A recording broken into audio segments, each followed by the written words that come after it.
New York, big city of dreams. New York, big city of dreams.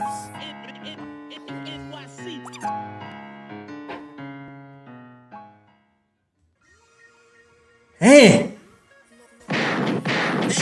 what's going on? This is Jay Ellis from the Nick of Time Show. Here giving you that Knicks talk just in the nick of time, and we're here to talk about breaking news, huge news I did not expect to see when I looked at my phone last night.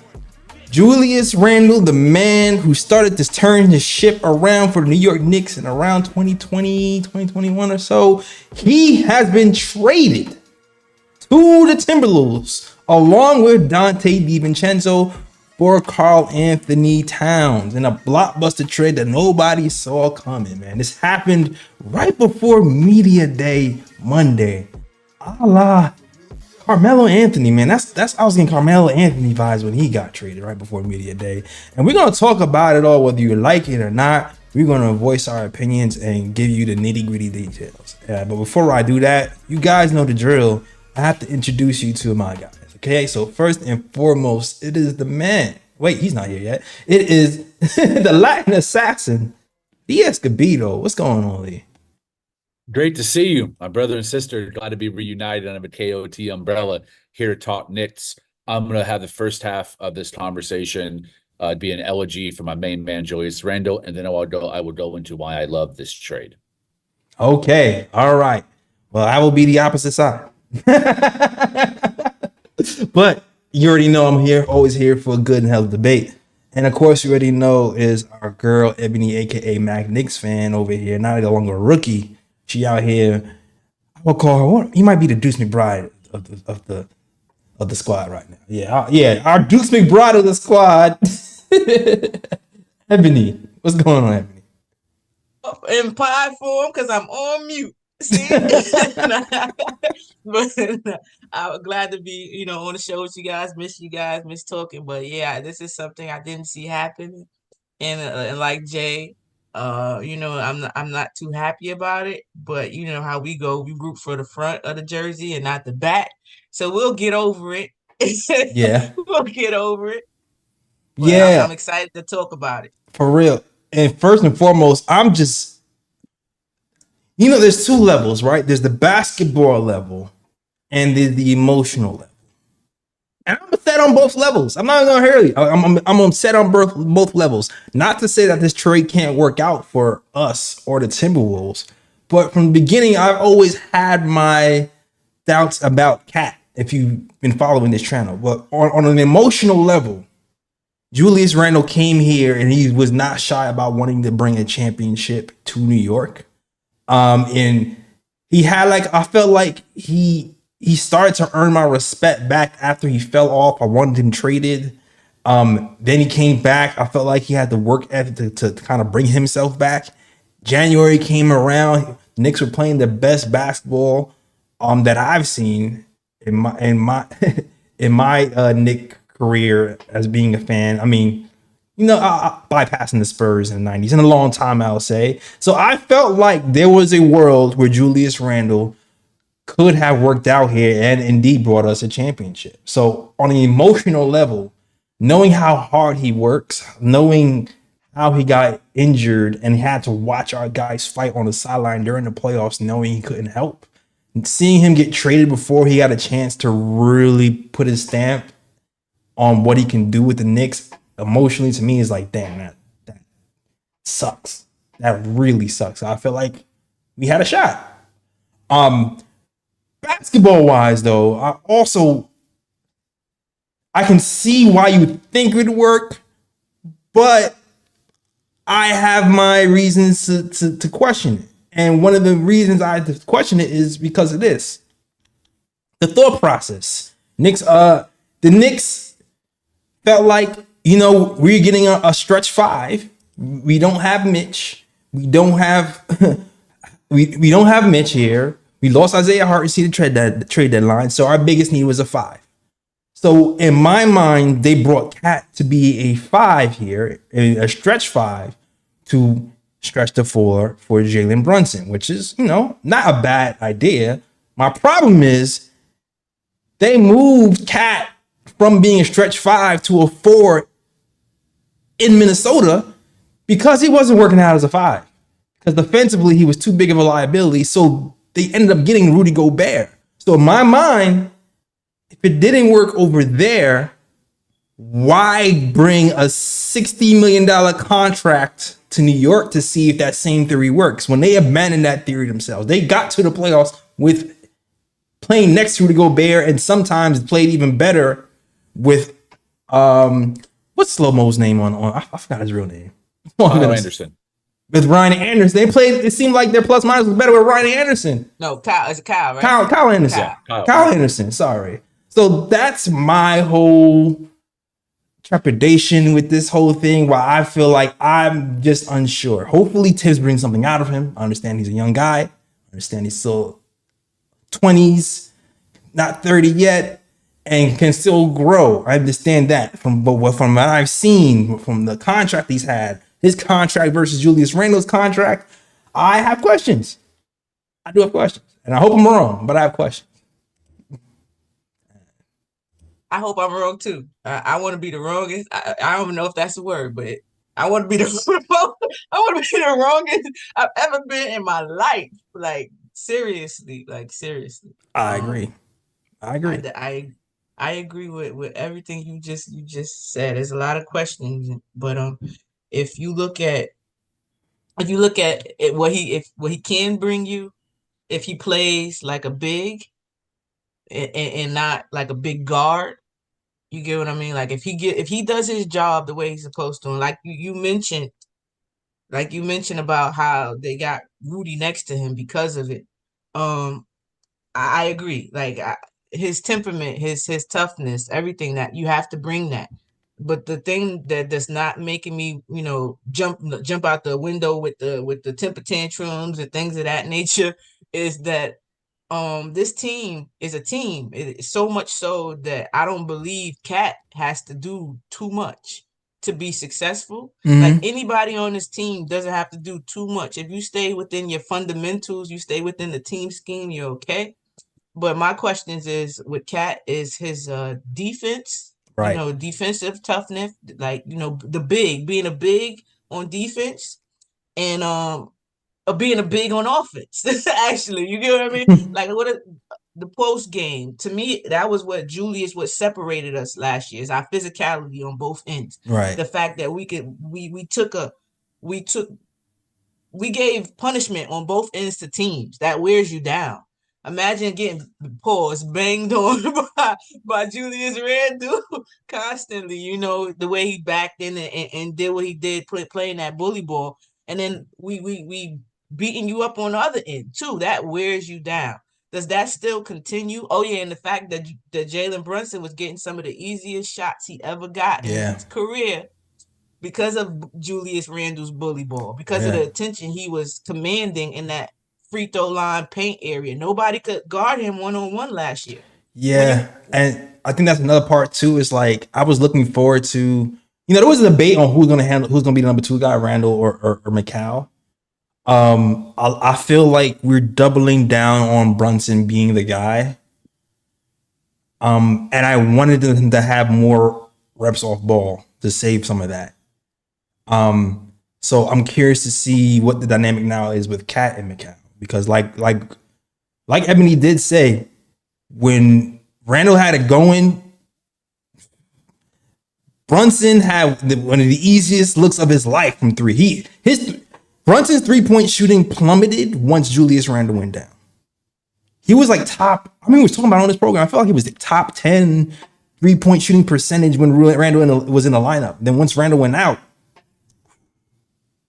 it started to dip. Not that he was a horrible 3-point shooter altogether, because he's still a great shooter, but those looks that he was getting before, he's not getting anymore. So it's gonna be a learning process. It's gonna be a curve. It's gonna be.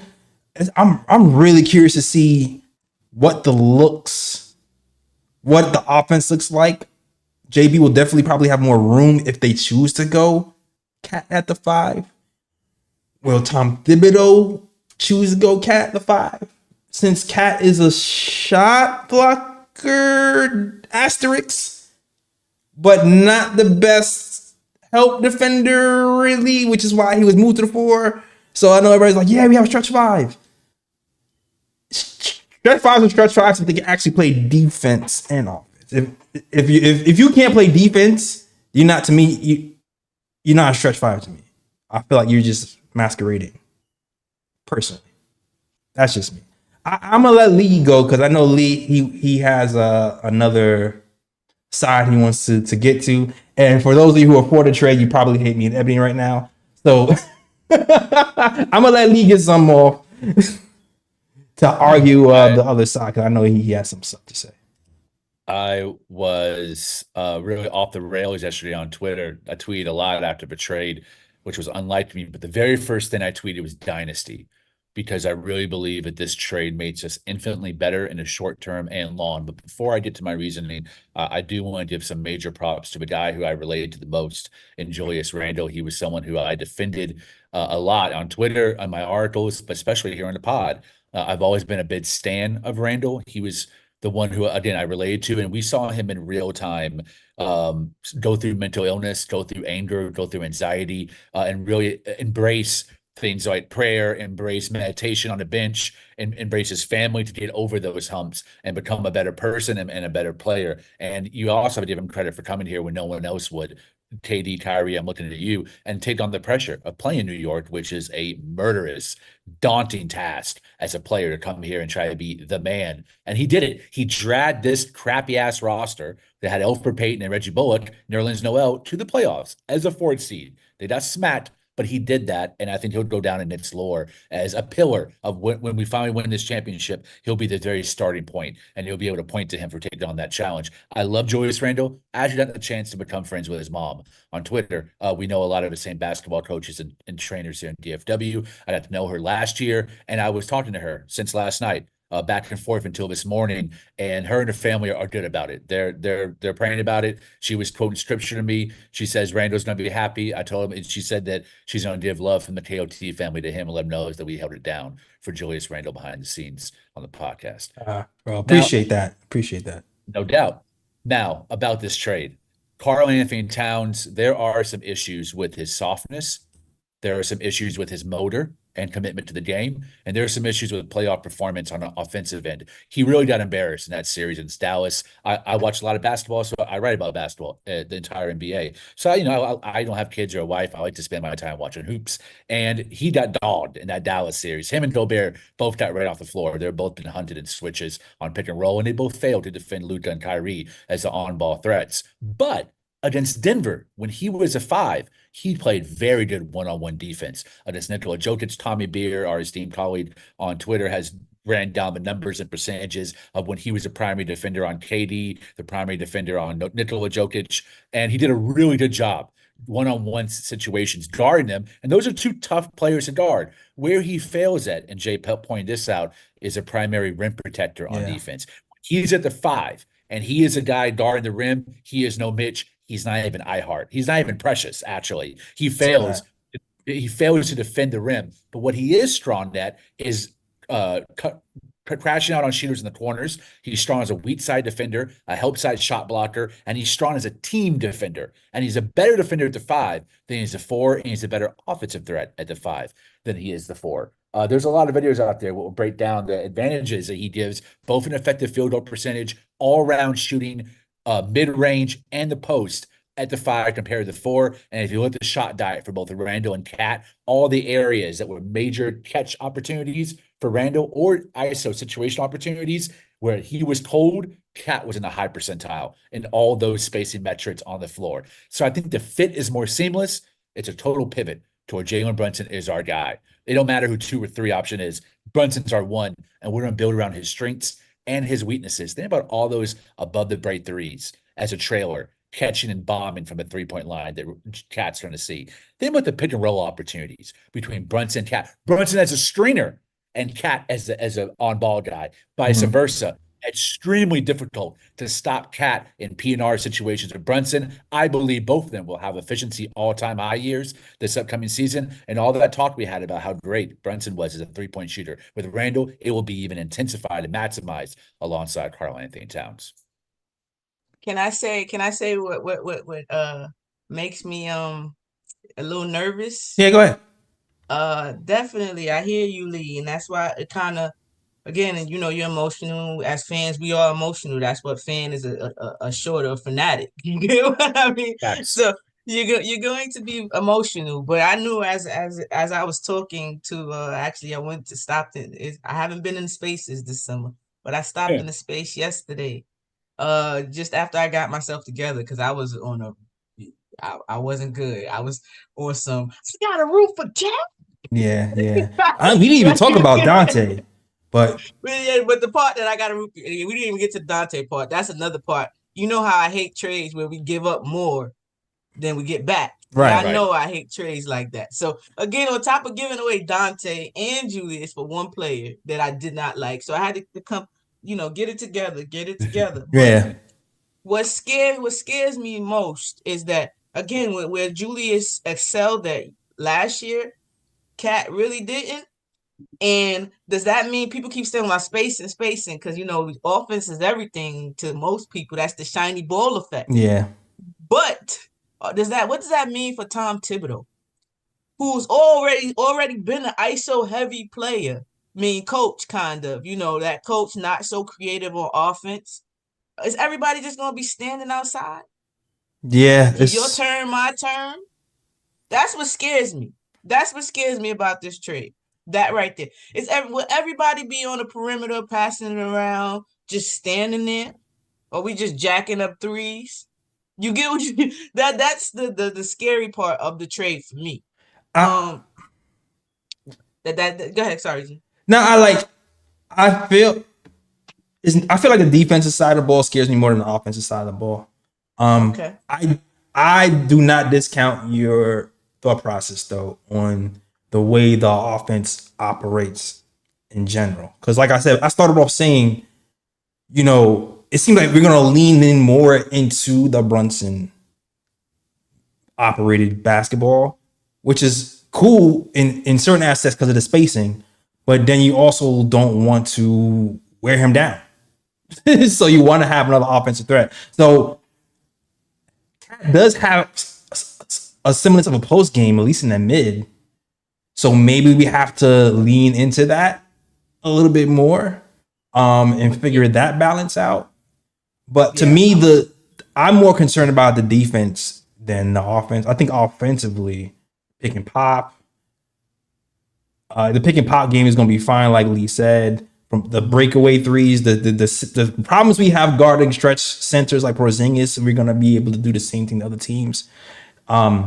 If we go with Cat at the 5, because Tom Thibodeau likes guys who can play help defense, so he has to be able to be better at that. So I don't see. To me, it's all defense that I have a problem with, and a little bit of offense in the fact that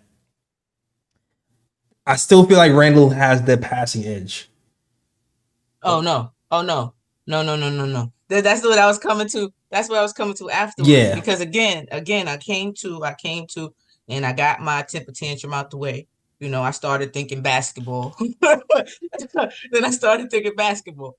But with passing, I'll never forget it. If I can find it, I will send it to you. I'm gonna look for it when I go on mute.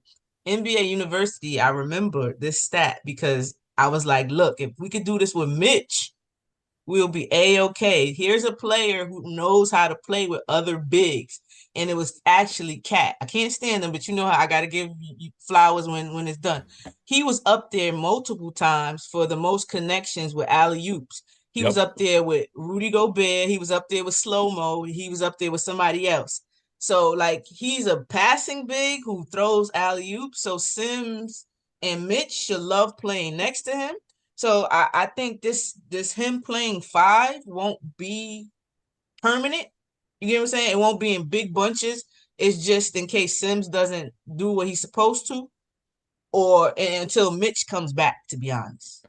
I think he goes back to his position and when Mitch comes back. You get what I mean? Like, because Mitch to me is a Rudy Gobert player. To me, I think he's better, but that I might be biased on it, so I leave it alone. But Mitch is that player that he can slide back to the floor and play his main role, and he can concentrate on not really so much defending the paint. That won't be much of his job. Mm-hmm. But my whole thing is the offense and that 5-out part. And y'all know how I feel about Sims. I think Sims is gonna have folks on apology tours, but we'll see. We're gonna talk about that too before we get off. Yeah. Who do you have passing edge? Who do you have? I know Cat likes to throw lobs, but I don't know. Maybe it's to me. I've seen Randle have more reps as the. I think specifically last year. I'm gonna talk about last year specifically because if you were watching this program, there were years where I could not stand Randle's passing. Even the season before last year, I was just like, dude, he needs to like not be on the ball as much passing. But the game he got injured versus Miami, I felt like was the best passing game of his career, where he would double team, triple team. He was able to sense people, and put the ball in the pocket. So like I understand that Cat can throw a lob, but I felt like, to me personally, I felt like there was more variety in Randle's passing, especially he was able to handle the playmaking chops for longer stretches than Cat. I gotta fire off a take. I agree and disagree with some of the things that both of y'all have said. Mm-hmm. I do not think that Cat is going to play the majority of minutes at the 4. I think he's going to be the 5 moving forward. Mitchell Robinson is just too injury prone to be in that starting lineup, and I'm so happy we kept him because there will be times where Karl-Anthony Towns is able to defend mobile bigs on the perimeter. I'm not worried about KP anymore. Karl-Anthony Towns can put a body on him. If he can guard Joker in a 7-game series, he can guard KP in a 7-game series. But it's really against those more stationary bigs, the Embiids. I think those are times where you need Mitch off the bench to come in and be a man and guard up, where Cat might get cooked in one-on-one situations. But I'm going to go on a stretch. From what I've seen, Karl-Anthony Towns, and I was opposite Jay. I debated Jay. I've always thought Julius Randle was an underrated facilitator and playmaker, and I think once you have better players around him, we started seeing it more. But he always had connections, whether it was Fournier or Reggie Bullock. He always had that in and out game with a perimeter shooter. I think OG Anunoby's going to benefit the most from Karl-Anthony Towns. Ebony's right. Cat has been an elite playmaker as a big to other big. Bid to bid, pick and roll and lob threats, he's been elite. But I think OG is really going to benefit from cutting and being able to foul by Karl-Anthony Towns, and the passing out of a short roll is going to be better than Isaiah Hartenstein. It's going to be better than Julius Randle. We're getting elite offensive rebounding, 3 a game, and elite assist, 3 a game at the center position. We're going to be able to unlock all that movement, all those cutters with Bridges replacing Dante and OG replicating what he brought last year. I think we're really going to be daggers and find those backdoor cuts with Karl-Anthony Towns, the 5 in the short row operating out of there. I think he's going to be brilliant in that capacity. And now he has Brunson to be able, if they're doubled, to kick out, and you still have the movement with someone who can facilitate. Having those 2 options on the court, you saw what iHeart did. I think Karl-Anthony Towns does it even better. Even better is, I don't know about even better, but I'm hoping. Listen, I'm hoping I'm wrong. I'm not one of those guys who's like, yo, it's up forever. Like, I'm hoping I'm wrong. If I'm wrong, then great, because that means we're a championship team. That's the way I see it. Go ahead. And I just want to say, can we stop saying Mitch got hurt? He was hurt and came back, and somebody hurt him. Come on. It's a difference. He was hurt. Somebody came back. He rushed back for us. And then somebody hurt him. Like that's the difference. That's the difference. Everybody, he always hurt. But that's true. Was he always hurt, or did somebody hurt him? That is the question. I think both. I think I agree with Lee. I think both. But is that both? Well, this season it was both. But when you really look at his games played, it's not as crazy as people think he does. And another thing that's underrated, people keep saying about his injury prone, and that's because he had to do a lot. When you're jumping like a chicken with your head cut off, you got to make mistake. You got to cover for this person, cover for that person, and rebound. And you're getting beat up with 4 or 5 bodies on it. We've seen iHeart, who's never been hurt before in his life, get a bigger role. And what happened? Yeah. He got hurt. Mm-hmm. Yeah. This is what happens when you're big. So again, I get that point, but like right now he's not there. So those games that he missed in the front half now. he should be good for the second hope half. so. Is I hope so. how I'm looking at it. And again, I'm tired of people shaking behind for every free agent big that came across. And when I have literally video evidence of what my man Mitch does to people. That Nick Richards guy that people kept talking about so nice, he was in foul trouble in 2 minutes the last time we played Charlotte. Look it up. My man had like 4 fouls in like 2 minutes because he couldn't contain my guy. But that's another story. I'm just tired of the Mitch disrespect. The man is elite. Listen, he's elite at what he does. That's just what it is. Agreed. I agree. He is elite at what he does. That's just what it is. But with the cat thing, I really don't think it's going to be a lot of small ball when it comes to that. Because again, they had to put Rudy Gobert next to him the last time. Yeah, that's what I always keep saying. I'm like, they got Rudy Gobert because he wasn't working out the 5 in mini. I always keep going back to that. But hold on. He didn't have Mikal Bridges and OG, though, on the perimeter. This is before Jaden McDaniel. It's before Kyle Anderson. This is before all that when he was playing the 5 and they brought in Rudy. He had weaker perimeter options. Now he's going to be paired with OG and Mikal Bridges. That's a different situation. Now this. I'm glad you said that because I was going to lead into that next question because,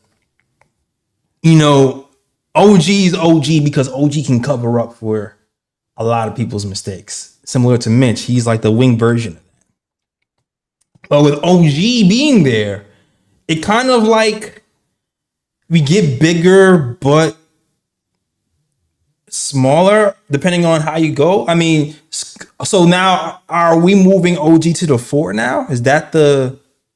Yeah. Gotta be. So now it's like, who's starting 5 for you?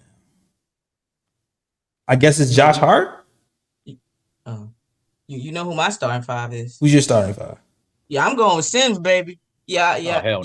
Hold on. I'm gonna tell you. Can I please talk to y'all real quick? Seriously, basketball wise, we're gonna talk basketball wise. I'm cool with the thumbs down. I'm on the record right now because I already know it's gonna be an apology tour.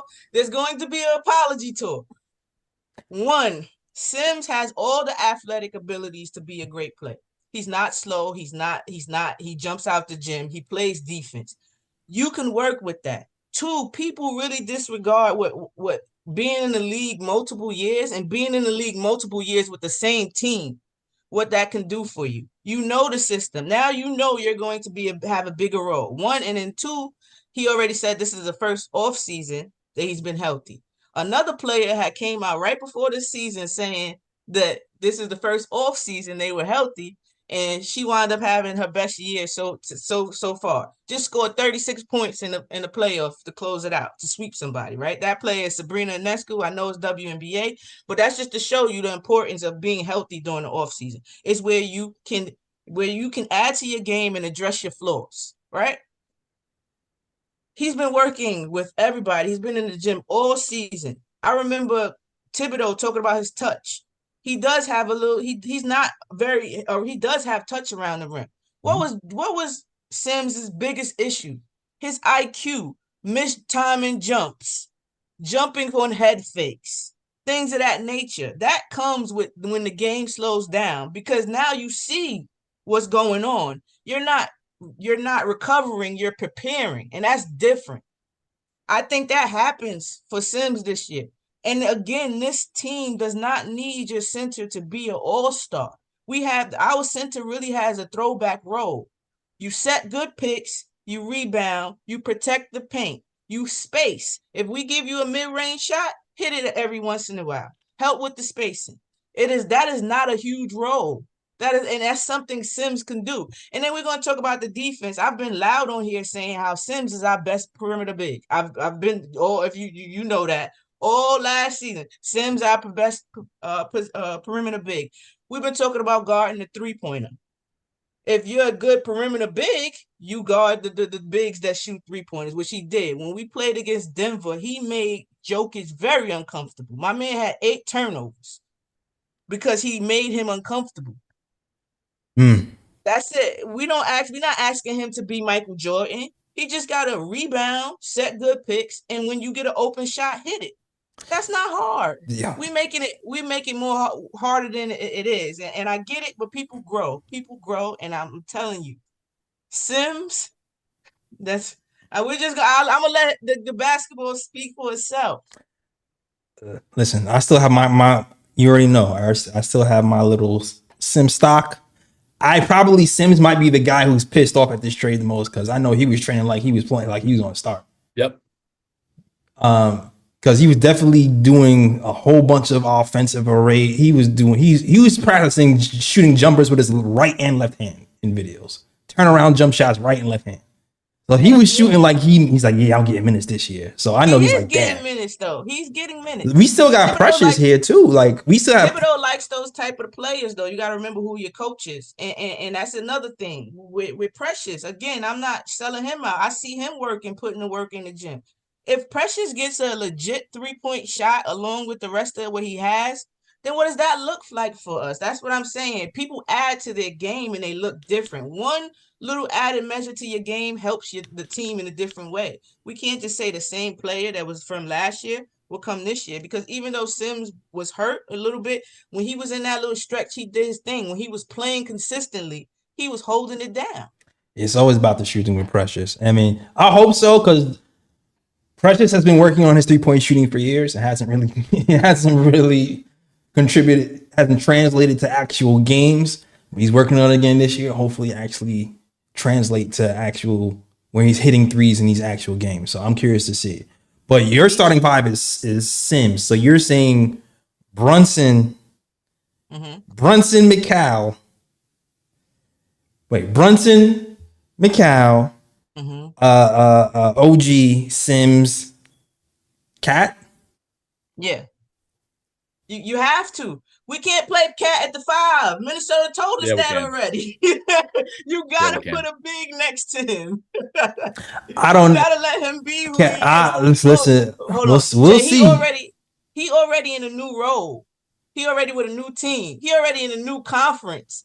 You gonna make him go back to some place he wasn't so comfortable at too? I'm not gonna lie, I have questions at Cat at the 5. Offensively, I feel like it will be perfect. Defensively, where Tibbs operates, I have questions. I do have questions. Like, there's so many things I want to debate Ebony on, but I'm not going to make a show about half of them. Now, I'm just going to make one quick statement. Yes, Mitchell Robinson is absolutely a Lego, absolutely injury prone. That injury that took him out of the playoffs was not his fault. That was one of the dirtiest plays I've ever seen by Joel Embiid. OG Anunoby, also a Lego.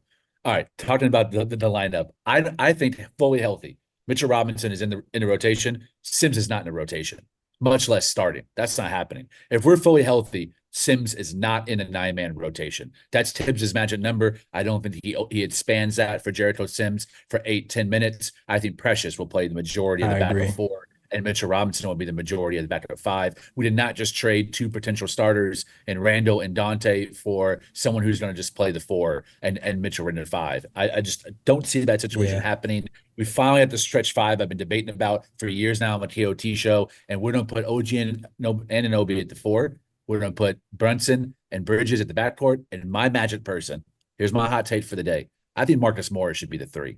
This is the 5th option in the starting 5. It's someone who just catch and shoot opportunities, bring some toughness and veteran leadership, give us an ISO shot and bail out if you need it with the shot clock running out. Marcus Morris brings stability. He allows Josh Hart to be where he's best as a backup 2 and 3. It allows Deuce to be the backup 1. You did Precious the backup 4. You did Mitch as the backup 5. I like Josh Hart off the bench so he can win 6th man of the year. Now, it's going to be between him and Dante, in my opinion, unless Dante starts. But I like Marcus Morris as the glue in that starting 5-man rotation. And I think Sims is not even in the rotation at all once we're healthy. I think Marcus Morris is just here for muscle and the end of the bench support. I don't think he gets burned. You're possibly right. Possibly right. Marcus Morris is interesting because before I said I don't think we would.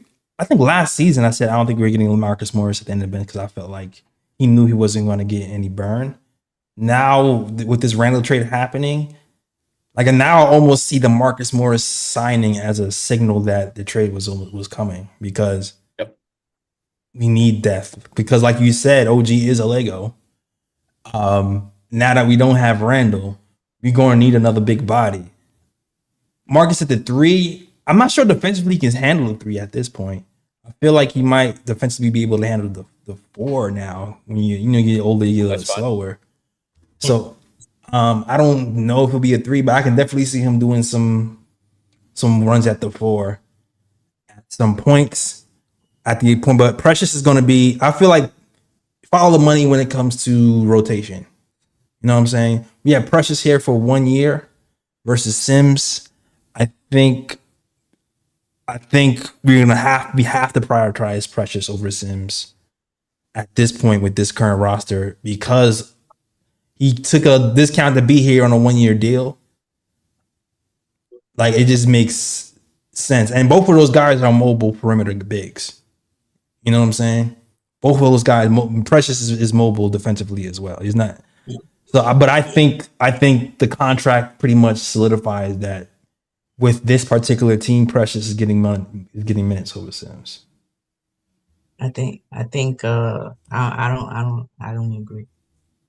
I don't agree. I know who Tom Thibodeau is. He's not a big like that. That's the reason that they had Precious just in the ways. I guess they wanted to see how the market would bend. You get what I mean? Like just the way they handled and the amount of reports that started coming out about Sims and who Thibodeau is and how he likes his bigs. I don't see that. And if Precious was as good on the perimeter defensively, he would have had a bigger impact on that Indiana Pacers game.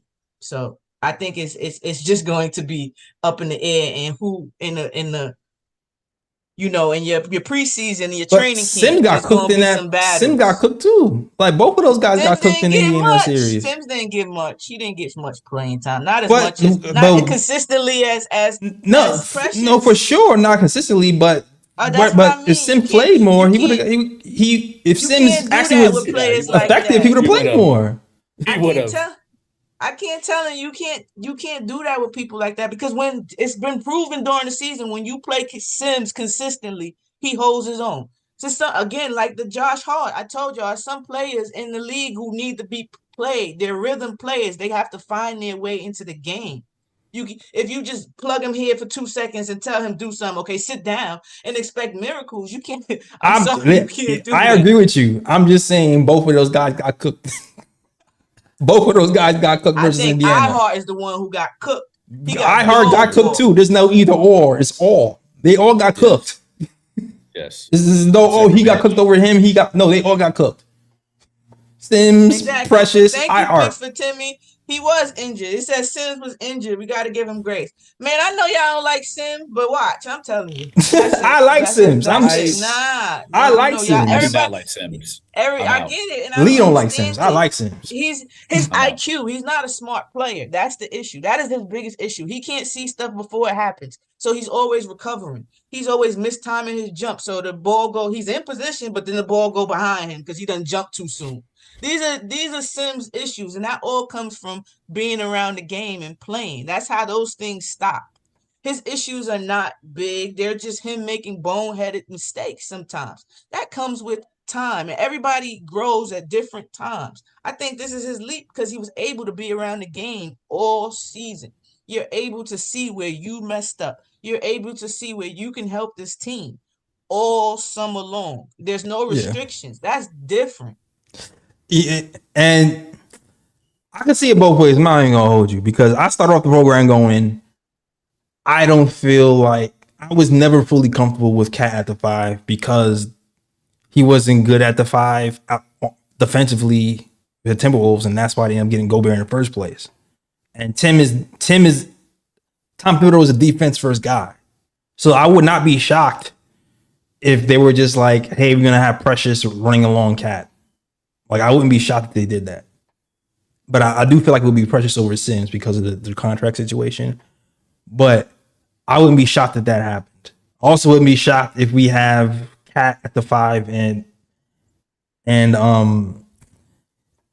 we had Cat at the 5, excuse me? OG? No. Yeah, OG at the 4, Cat at the 5, OG at the 4, and breast milk at the 3. You know, it's crazy. Maybe they were so quick, not quick, but okay to do it. Because remember we got some rookies that can develop into something. Like I've seen something Great. in the summer league with a lot of these rookies, and they have the tools if they keep straight and do what they have to do to be players. Like with Tyler Kolek, everybody's saying he's going to get big minutes right now No, and things of that nature. I don't agree with that at all. I don't me think neither. Tyler Kolek. I think he's going to be the new Deuce. How we handle Deuce in Yep. the beginning, that's going to be Tyler. So what's our 9-man rotation? He has a huge flaw. That baby, his defense Because, is very questionable. but I think there's a chance though, because actually, not to say he's gonna get big minutes, but Dante is part of that trade. And another reason why another reason why I'm shaky on the trade is because of this. I said this on Twitter. I do feel like Cat and Randle, even though Cat has like a bigger ceiling because of his shooting, I do feel like tier wise, they're on the same level talent wise. Agreed.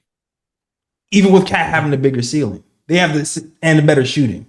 So if you're saying we have two players who are the same tier, and then we're giving up our bench depth and a pick, I don't like that. I don't like the framework of that. And Ian said in the tweet, like they was not doing that deal without Dante being in the deal. And I do believe the Mitch injury and Isaiah Hartenstein not being here helped move this thing along. But because they're like, oh, we need a 5. But he's a 5 in height. But I don't know, man. He's not a style in defensive style of play. So, like, I still feel like it's chunky. And then it handcuffs us because now, if you look at what the Timberwolves are saying, they're like, all right, we have more wiggle room. We have more freedom to make moves now because we got rid of a contract that's $60 million a year. They got rid of a $60 million a year contract, and they got Julius Randle, who's undervalued at $30 million. Granted, he's asking, he might be looking for a contract extension, but the contract extension is worth what? If he decides to extend, would be worth 181. I don't know. And then they have Dante, who's way under contract. He's a starter level player, way under contract. So for those reasons, I look at that trade and go, I'm gonna play devil's advocate a little bit. I know it's definitely about money issues why this trade happens. You know, was Julius Randle going to take another pay cut? And on top of that, you got to remember we got to pay Mikal. So in essential, they picked Mikal. You get what I mean? They have to pay Mikal. And then and Dante, he's in his second year, so the year after that, he's also going to be in a contract year, right? So then you got to decide what you're gonna do with Dante, and then again, Josh Hart too. So it's probably just looking at the contracts in future and who you got to pay and how much you think you can pay versus having to pay, like you mentioned, Dante and Julius were undervalued with their contract wise, so they're probably going to want to get paid. It depends on. It also depends what you do. Like if we got to see a full year of the team, and it worked, and we got their bird rights and everything, then you pay them. But we never got to see the full team for a full season. Item number one, to all of our advantage, we don't get to see Sims because Mitch will be injured until Ian now is reporting in January. When he was doing his notes on the trade last night, he said it's more likely that Mitch doesn't come back till January. So we're gonna have about the first third of a season with Sims as a primary backup center. He will be in the rotation while Mitch is out to injuries. So we'll see what he's developed. We'll see how his intelligence, his basketball IQ has risen. And, does his timing better? Is his offensive rebounding there? Does he help crash on the boards and help all those advantages we have on offense? We shall see. But by December, we'll have that conversation between Ebony and I on whether he's out or not. I want to make one more point on Randle. I don't think it's worth paying Randle at this point over $40 million that he would have desired on the open market for an extension when he's coming back from a major shoulder injury. His trade value is maybe the lowest it's ever been since a thumbs down situation, health-wise and contract extension-wise. All those things were going through Leon's brain. And he's probably thinking, I can't both extend him and Donte when he's due and Bridges when he's due. So I have to make a business decision. And right now, Dante's value is at its highest. You sell high, you buy low. So he was able to remove Randle's contract for someone who's already locked in and isn't looking to be extension eligible and Cat and move Donte without giving up picks. Leon either gives up picks in the trade or he gives up players. We gave up a Detroit pick. He was the agent. Yeah. He was the agent for Bargnani, Curry, Melo. He saw firsthand what the Knicks operated like when they had no leverage. So now he takes to the table one of two options. You either get picks, as in Bridges, or players as an OG and Cat. And this time he chose players. And selling high on Donte helped that tremendously. And I'm getting played devil's advocate again. Suppose the rookie that's opening their eyes is not Tyler Kolek. Pacome, we didn't get to see the other guy play in Summer League, but Pacome, he impressed me in the Summer League. And it wasn't even just because he was making shots, because he struggled a little bit, but it's the fact that the shots that he was getting, his playmaking was very underrated. His passing was super underrated. And what was super duper underrated to me was his defense. Let's go. His defense. Pacome is not. You think Pacome's getting burned this season? I said maybe it's not Tyler that they're looking at. That, you know what I mean? That they got. I'm not saying they are. I don't think the rookies are going to come in here playing that amount of ball. I think they've earned that. What's your rotation? Yes. What's your rotation right now? Because Dante is going too. It's 2 for 1. So there's an extra spot for somebody who we did not expect to get burned. I just think that's Miles McBride extra minutes. So wait. Nah. But even if you have, but we still have a guard though. We still need another guard to play with him. I'll go first.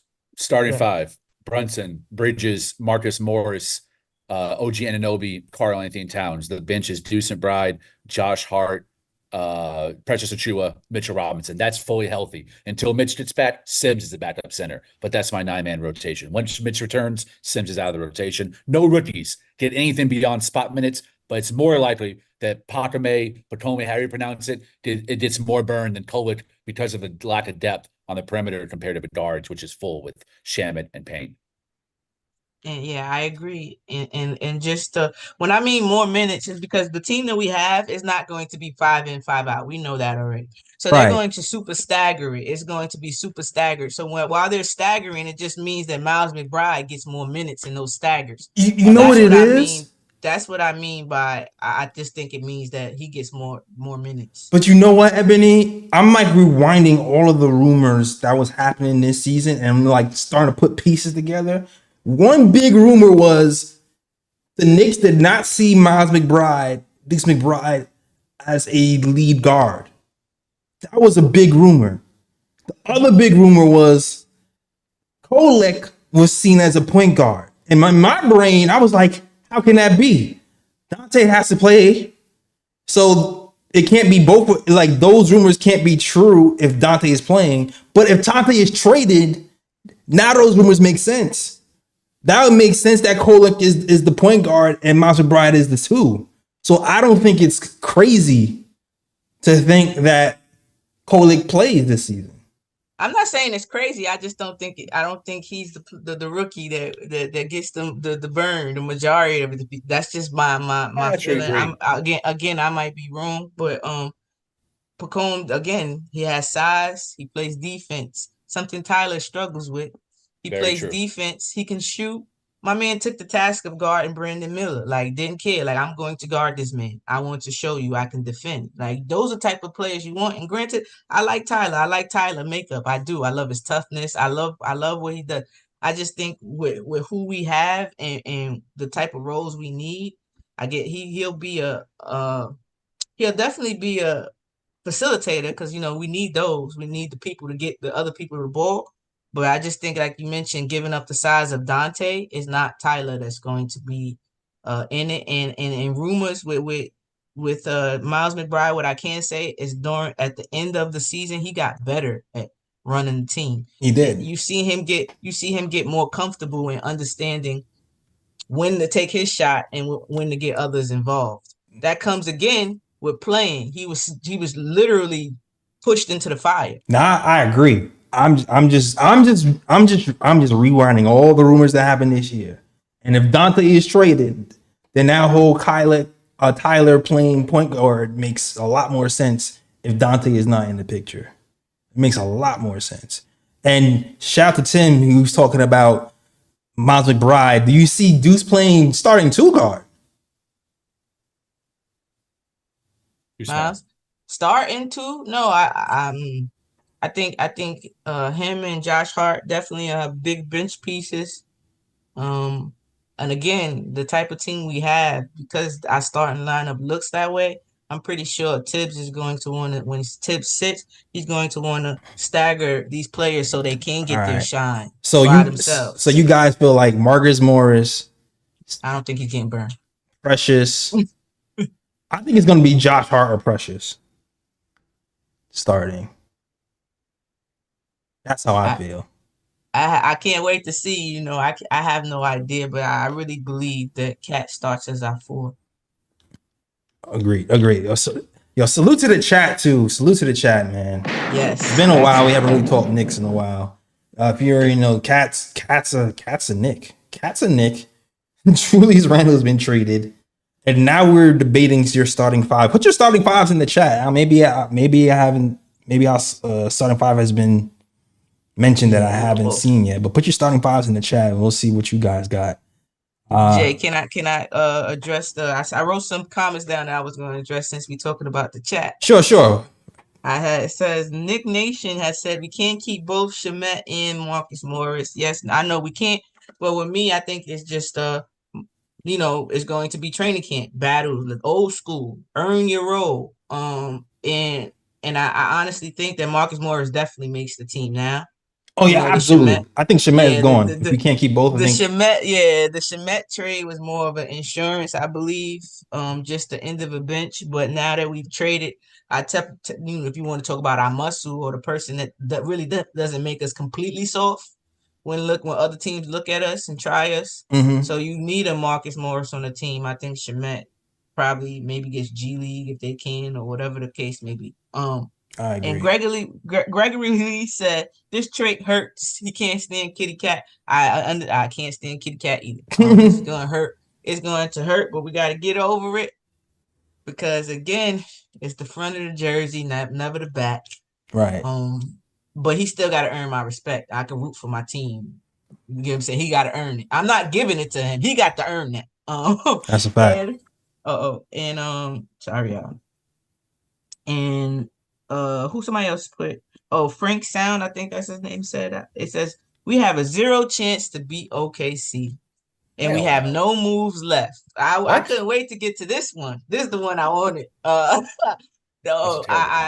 This was crazy. That was crazy. First of all, OKC has not won anything. They've had a lot, and again, they're young. When you're young and you're youthful, young mistakes happen.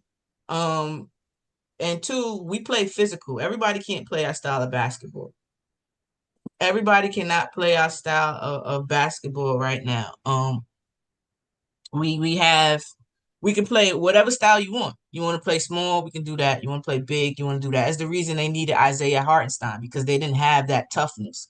They don't have the physicality. But you cannot pretend that. You either physical or you're not. We seen teams try to pretend against us, and it's broken down when we're healthy. If we had OG in that Indiana Pacers series, it's no question in my mind that we'd win that. My man in the 5 minutes before he got hurt was going absolutely Goku on in the Indiana Pacers. So I just think that when it comes to OKC, it's pretty. They look good on paper, but we play physical on both ends. They like to play outside. There's no post presence there. Yes, I do think we'll see OKC in the finals. I predict Knicks, OKC, Knicks in 6 is my prediction. We'll win the championship this year, and this move only intensifies that. I don't think that's a hot take anymore. I mean, that was a hot take 2 years ago, but it's not anymore because the Knicks are so damn good. OKC, I do want to address that as well. I agree 100% with everything Ebony said. They're a very soft team on defense. They got a lot of young boys that are more into the TikTok brain rot than they are about being dogs. And while Isaiah Hartenstein does improve their front line for sure, we had the best center rotation last year with iHeart and Mitch. It's better now with Cat and Mitch. Mitch is still here, and retaining Mitch was key because when Kitty Cat gets his ass exposed on the court by getting bully ball by Embiid, we had the best one-on-one post defender in the NBA to put out there and lock down that big. I'm critical of Mitch, but I love Mitch at the same time. I'm critical of Sims, but hey, if he plays great, I'll love Sims. I have no problem changing my opinion and saying I was wrong. But against OKC, our dog mentality will get inside their head. And the fact that coach won Coach of the Year and couldn't figure out how to stop a corner three by what's that bum's name from the Dallas Mavericks that torched them. Was it PJ? PJ Washington. Yeah, PJ Washington. Shot 27% from three for the season and then bombed away from that right corner, and he could not adjust. I saw that and I was like, we can beat them in the finals. Tibbs will find a way that they adjust to knock them out, and they won't be able to be reciprocated on OKC's end. That's how Dallas beat them, was PJ Washington shooting lights out from the perimeter. They don't have dogs on that team, and we are a roster full of dogs and one cat. But we'll see if he can become a feral cat. like my homie. I can't even make my same joke that I made last year because he's on the team now. So I can't even say a bunch of dogs in one, I can't even say that no more. I'm making a t-shirt. It's going to have mad dogs and cats. Oliver and Company, one cat. Something not the same. It's not the same, man. Yo, if there's one thing I wish rub off on Cat is the dog mentality that this team is. I mean, I guess he was with that type of team with the Timberwolves because they wasn't playing defensively last season. Timberwolves definitely took a step. Oh yeah, sure. But I know you guys have been watching the Jimmy Butler days when Jimmy Butler was dogging Cat and was kind of getting on him. I hope to God that he's evolved since then. Me too. Like I know the Timberwolves fan says he has. Timberwolves says we don't have a Jimmy, but we sure as hell got a Josh Hart, and he ain't with it either. And JB too. Like they our culture is that of workaholics. And say what you want about Randle. Randle is a workaholic. Facts. I don't think Cat has exactly that reputation. But he has to have that being here. He has to have that being here because that's the culture that's set. From that, yeah. So I'm hoping that rubs off for sure. And we don't take excuses here. We ain't trying to hear no soft excuses, Cat. Just to let you know. Exactly. Yo, shout out to Sandman. Wait a minute. Of course, Sandman is gonna be here celebrating when Randle gets traded. That's funny. Oh my! There's a lot of people. Uncle Fulio. Huh? Uncle Fulio's in the chat. Shout out to Uncle Fulio. Hold on, man. Shout out Uncle Fulio. Shout out to Uncle Fulio, man. Shout out to Uncle Fulio too, man. Shout out to Fritz too. Oh hell yeah! That's my game / producer / podcaster / shout out to Fritz. Shout out to John Baines, Knicks Nation TV, A Train, Stanley Mann, Lewis Randle, UCD 3AD, Marshall L. Everybody rocking the chat. Who else? I think I saw one of Ebony's peeps in the chat talking earlier. Queen P? Huh? Queen P? Yeah, shout out to Queen P as well. That's the big sis. Shout out to Queen P as well. If you like the show, hit that like and subscribe. We will be here after every game talking Knicks basketball for sure. That's what we do every year. But when there's big news happening, we talk about it too. So shout out to you guys, man, for supporting us. We appreciate you. JLS, do you have a phone line? I do not have my phone line. I don't have nothing set up right now. I'm not gonna hold you. I got nothing set up right now. This was definitely an emergency pod. Yeah. Yeah. This probably would have been a good one for a phone lineup. For sure. I'm super mad about losing the piece for Dante. But again, when you do that, you get it's kind of like the injuries. Like when injuries happen, you know how I always say you never want it, but you get excited. Well, for me, I get excited because that means I get this a longer look right at another player. Oh So, shoot, hold on, my bad. Paris Duggar. Shout out to Paris Duggar who sent the $5 super chat earlier. And we was in mid conversation. I forgot to get back to it. I'm not even sure if you're still here, my brother. Thank you for the super chat. That says, you know what's funny? Everything we're hoping Randle could do, Cat already is better at. It's the 5th best center. He is a 4-time All-Star in 7 feet. Yo, Cat is talented, man. I never take anything against Cat's talent. His shooting is way be above what Randle's shooting is. I cannot be denied. Always tested. I always for me, it's always his heart and his defensive IQ. His defensive IQ to me, I sometimes I feel like I made fun of Randle having dial-up modem sometimes.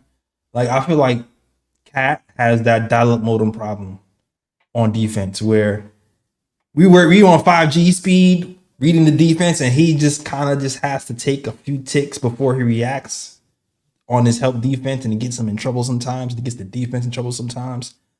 So even though he might have the will sometimes play defense, like the IQ defensively is not always there with Cat. So I do worry about that. And when you combine that with his foot speed, because he's a big 7-footer who's kind of clunky sometimes, like it concerns me. It concerns me. Yeah, but keep an eye out for his playmaking. He's going to shock a lot of people with his offensive rebounding, and his playmaking are going to be better than Hartenstein. Mark my words. Mm-hmm. Better than Randle. Yeah. I'm on mute again. Yeah, of course. Yeah, the shot making, like I said, nothing about the shot making. Like, the shot making is going to be a plus. It's going to be easier for us when it comes to shot making. It's defensive. Mostly it's defensively. Mostly defensively is my issue. And Tibbs, y'all know how I feel about him being in Rap City. Last year, he was forced to be creative because of the injuries. That forced him to be creative. Well, it's the same right now. Does it translate? That's what I'm no, but I'm asking because of injuries. So does it translate to this year? Does he go back to what he knows, or does he try to figure out something differently? Because I really don't want to see ISO ball. I'm not trying to see 5 men out and your turn, my turn. That I'm not. I don't want to watch that, and it makes the game harder doing it. I feel you. I like some running into 5-man out. I'm not gonna hold you. Not the whole game, but I do like some running into 5-man out. I do feel like majority game. I do feel like having a center who can shoot at the top of the key makes it really hard for teams, especially when you have like a guy like Brunson, who 1-on-1 can pretty much beat anybody. Mm-hmm. If you have a guy at the 5 who can hit that above the break 3, it's gonna make it tough for a lot of teams. Yeah, I get you, but our team, the way it's made up, I think that our best route is when everybody is a weapon. You get what I mean? If you ISO and your turn, my turn, the defense, you ice people out.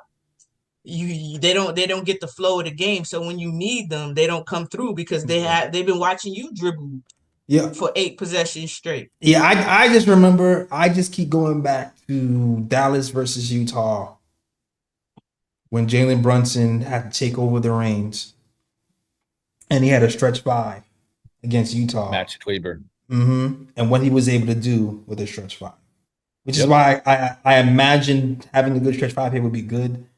But defensively, we can't lose anything. Like, and we're gonna have to make if we are going to play Cat at the 5, we have to have defenders 2 to 4. We have to, because you already know what teams are gonna do. With 2 bad defenders, they're gonna involve JB and Cat and pick and rolls and spam. Yep. Yeah, y'all know how I'm a team ball type of player. It just makes it easier. If you have pick and rolls and you using Cat and JB in it, imagine the amount of mess up, how much you get the defense thinking right now. Like, do I go with Cat? Do I hedge with Brunson? Like, where do I go? That puts pressure on the defense to think. You don't want to think and move. You don't have to think and move if they playing 5 out. That's my difference. So when you add the movement into the game, even though it still might be ISO technically, you get what I mean? The defense doesn't know that. But when you 5 out, the defense knows exactly what you're trying to do. Yeah. So that's my thing. I just think us adding It's just a lot more dangerous when everybody's involved and everybody's in the game, and that translates on the other end too. You don't want to ice these players out. You got the likes of OG, you got the likes of Mikel, you have the likes of these are people that's playing next to you. You don't want to just ISO ball it. You need that movement because now who the defense is thinking about OG in the corner over here, Mikel over here, and they have to do it while they're moving. That's when accidents and mistakes happen. Yeah. Whereas 5 in, 5 out with Thibodeau is just people standing around, and so will the defense. Yeah. Stanley Man says Cat needs to cut down on his stupid fouls defensively. Yeah, that's the thing. That's like when that's when I talk about the dial-up modem defense where he's not processing stuff. Yeah. Like he'll be late on rotations because he's not reading the situation and then end up fouling. He's trying though. He's like trying to make the play, but he ends up fouling. That's that IQ was talking. Yeah, that's the defensive IQ I've been talking about. The freestyle wrinkle I am most looking forward to for Tom Thibodeau is to play less drop and actually embrace switching everything. Now, when you have Jalen Brunson on the court, you obviously you can't switch with Brunson at the point, but those minutes where Deuce and Bride is at point, I think you're finally in a situation where while Mitch is out with injury, you have Sims as a backup and Precious as a third big, you can switch everything and not have to rely so much on drop coverage because now you have bigs who can defend the perimeter. That's an advantage that we have not had under Leon Rose, and that's a defensive metric that Tibbs has never embraced as a coach. And I would love to see him really not rely so much on drop coverage and really trust Cat or Sims or Precious to keep the opposing big guarded on the perimeter. And we're going to need that in the playoffs when we're playing KP with Boston or Miles Turner with Indiana. Turner killed us because of our over-reliance on drop coverage in that series. Granted, we didn't have OG, I know, but still, it allows you to be really defensively dynamic with Bridges and OG. It don't matter who you switch on to. You have someone who has length and size and IQ to defend the perimeter. You want to know something? A hot take? Well, not even a hot take. You want to know something funny? Since people always, we tend to have short memories. My memory's shot, so I don't mess with it. I understand it, but when Tibbs trusts Sims, when Sims is on the court, there's no doubling off the pick. He trusts him to stay in front off the pick and roll. I think it was Sight or somebody on Twitter just recently had a video of different defensive possessions with Sims on the perimeter and how he can stay in front of the ball handler. And there's never any help. They're confident when that happens. There's not any hedging. You don't see any. That's a fact. That Brooklyn game where he had to defend KD. I keep going back to that. That's when I really remember like being a Sims guy. He held KD in check at the end of games, and he was applauded for that. So I agree with you there. So like trust him on they see these people and really out there doing who's who. But he when it comes to the switching, they trust him. If it's Sims on the court, no hesitation. That's your man. That's your man. You see it. So I think he's going to be okay. Any credence to this? You think there's any credence to this? Dante didn't feel taking a bench role, so he wanted out type of narrative going on? Because I think it's a bunch of bull, personally. Well, I don't know. With this organization, they keep it pretty tight. So we'll never know exactly what is what because until years and years maybe somebody gets fed up with the talk about around it and then they'll finally say what happened. But I can see that happening. I could definitely see that happen. I've always noticed that when they talk about best friends, even when they're away, when they're out and about, I never seen Dante there. That's true. So maybe the Nova boys, they're always going to be boys, but he was just the one that did his own thing, because when you look at them always in dinner, you look at them talking, you look at the shows, the roommate shows, you see these things, you don't see him. You don't see Dante. So it might be something to that. Like you have one of the best seasons you have in your life, and then you got to go back to the bench. What does that look like? The I don't feel know. you. I mean, that could just be life in too. Like that don't mean I don't see my boys all the time, but we link up. It's lit. You know what I'm saying? It's like we all grown sometimes. Adults and Yeah, nah. be We putting being adults priorities and first sometimes. So I get it, but I always notice that. I'm like, damn, where Dante? I never see Dante in the fold. It's always them calling him or something. Like call Dante. yeah, call Dante. Dante be busy. I don't Yeah, think yeah. Dante. Like I don't read too much into that. Like he just be like chilling with his girl or something. Yeah, I don't think I'm Dante cool. asked out, but I do think Julius Randle, after they failed to get to an agreement on an extension, I think there's probably a conversation that Randle was like, I'm open to being traded at this point.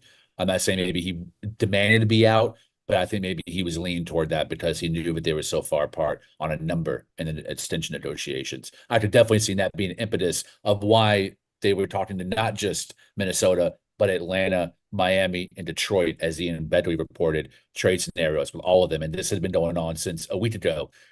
Discussions with Minnesota with Karl and Anthony Towns, all of it's reported by Bedley. So I think this was a situation where Leon was under the auspice of looking for opportunities for Randle to be moved for a complimentary piece, and that it was accelerated when Mitchell Robinson was reported to be out even longer than expected. Yeah, that's a theory, but I still feel it's weird because Cat is not cheap. Cat is getting paid 60 million a season. I think what was really like okay, we should do this is the fact that I looked at Cat's contract. He's a free agent until 2028. So if it does not and he has a player option 2027. Mm. So if it does not work out, that's a big piece you also can move. Cat. You get what I mean? There's somebody else that huge, we how many times we say about Julius Randle, every time the trades, they undervalued him. Right. We Yeah, would have to give up picks and for we like we he's still better than ended up this giving up a guy. pick.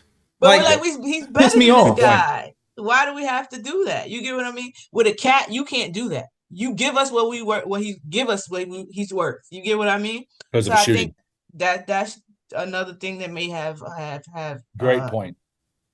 factor into it.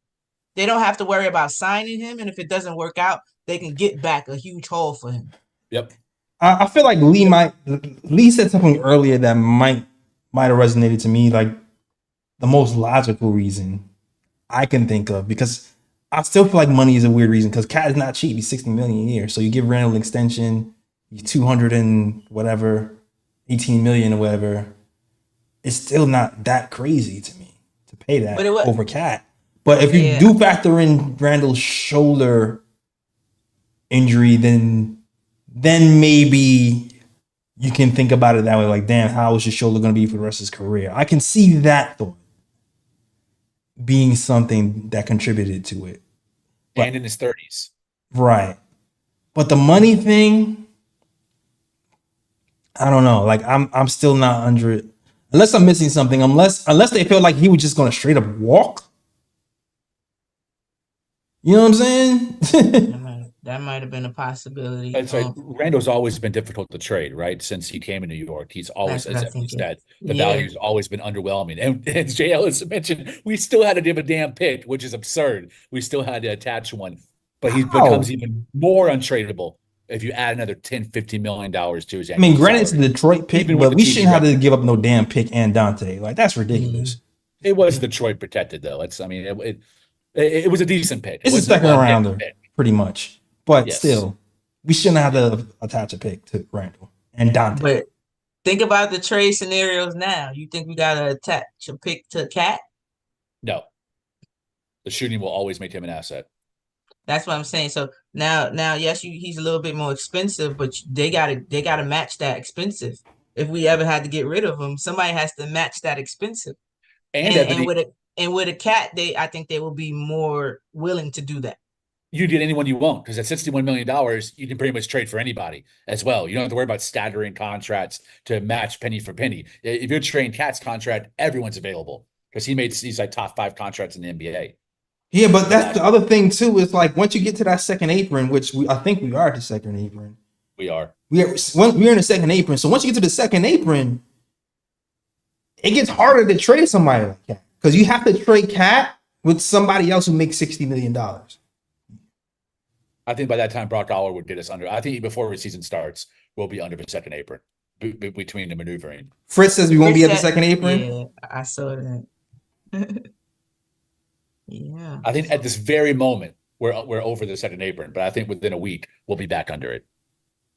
Just because of the Brock Aller effect. Turning someone's contract into non-guaranteed or a two-way or something. He'll finagle something.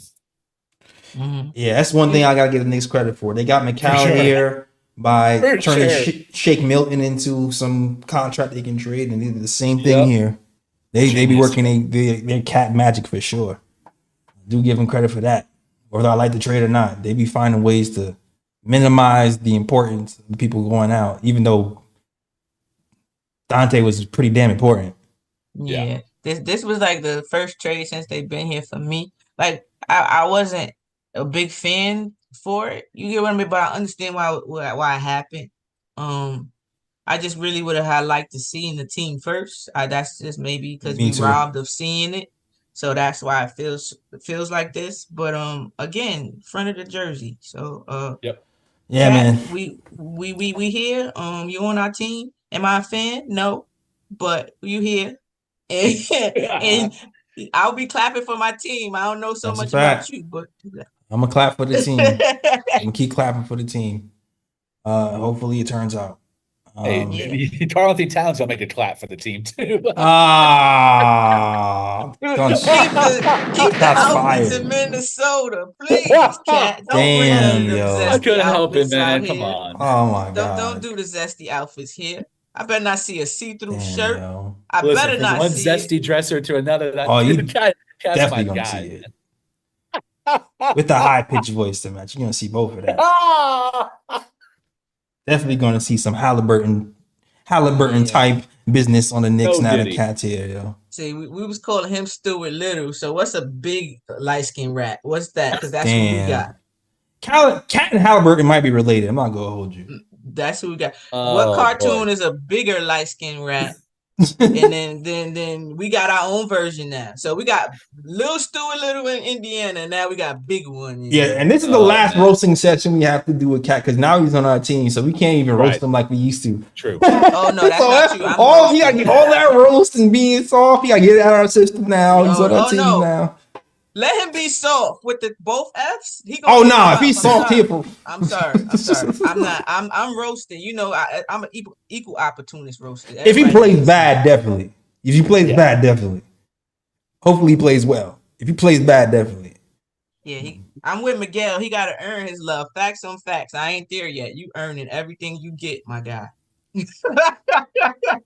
Mm-hmm. I can't do it. Yeah. I feel like LeBron James just got traded here, yo. Oh my gosh. I hope Cat is mentally prepared for New York.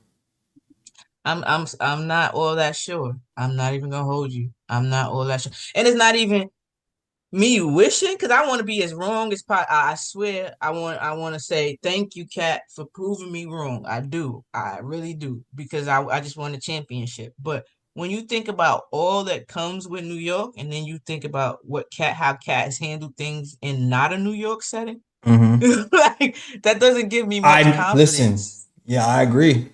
It's fair. Shout out to Optimist2G, who kind of gave us some news from Shams. Says Knicks are sending salary, including Daquan Jeffries and draft compensation, to Charlotte in a 3-team Karl Anthony Towns, Julius Randle deal. Oh, what happened? I missed that one. Did I miss I think that was reported last night. I don't think that's right. Super new. Yeah, Shams reported that. I know people were shaking their behind. Oh, right, because you're right, because that was last night. And then after that, I never heard anything about Charlotte again. Is Charlotte even in the picture anymore? Like, I still don't understand how Charlotte is even. Yes, I believe that's still happening. So is Charlotte just getting the picks? Yeah, probably some seconds and Daquan Jeffries. Oh, shout out to Phil Porter. I see you, Phil. Shout out to my guy. We love Phil. Yeah, that's my guy. Yeah, because I'm just like, if we're sending picks to Charlotte, what's Charlotte sending? I don't think they have to send out anything. I think they're below the first apron. Oh, so they're just absorbing Contract. salary. The contract's like $3 million, so Got you. it's not a make or break situation. Got you. So they're just absorbing salary so they can get a pick so they can rebuild their team because they're under the Yeah. brand. I remember when we used to be able to do stuff like that. I'm glad. I'm good.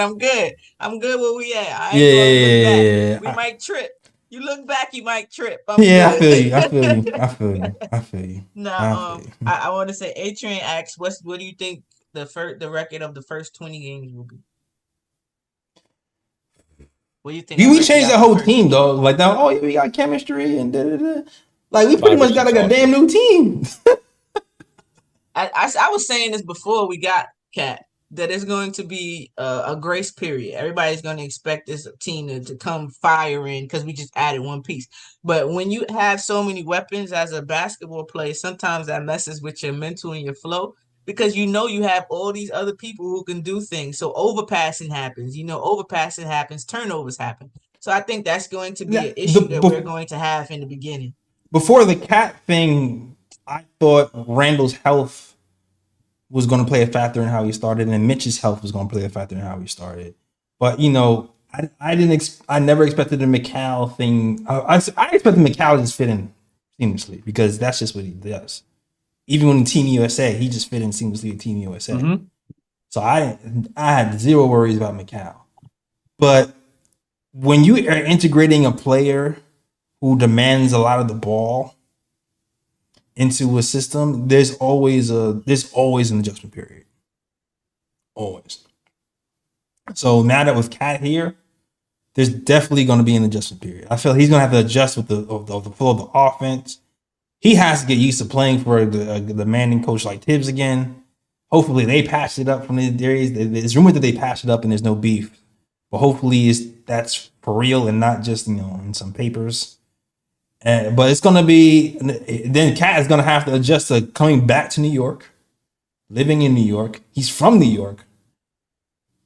So he's going to have friends and family trying to go to the games. It's going to be a big adjustment from Cat, not just basketball-wise and system-wise, but living, being here in the cold, being with his friends and family. That's going to be a big adjustment for Cat. I ain't taking no excuse, Cat. Get your crap together. Listen, you know me. I expect there to be growing pains with Cat coming here. I just don't like laziness. Don't be lazy. It's gonna be worse than OG, y'all. Worse than OG. Here I am, right here. Look. This me looking. This me watching you, Cat. I got my eyes on you, 4 of them. See this. Yeah. I never was worried about OG either. I was never worried about OG. And it's funny because like IQ, everybody knows here, IQ was probably my favorite player on the team. And when he got traded, I was like, damn, it sucks, but I understand it. Like to me, it made more basketball sense to have OG here, even though IQ was my favorite player. This one I'm shaky on.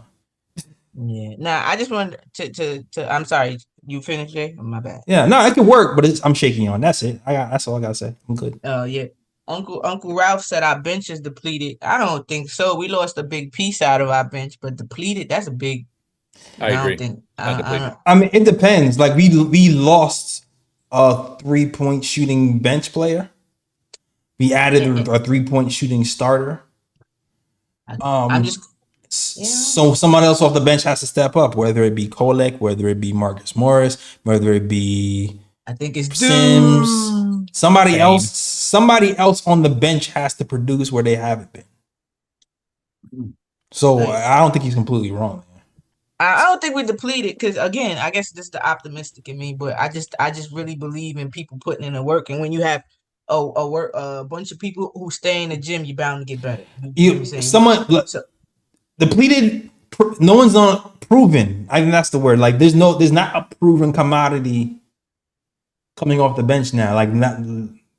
And what happens if Josh Hart comes back with a consistent 3-point shot? You get what I mean? Like that changes a lot of things. If Josh Hart comes back with a 3-point shot, yes, then he should be played 48 minutes again.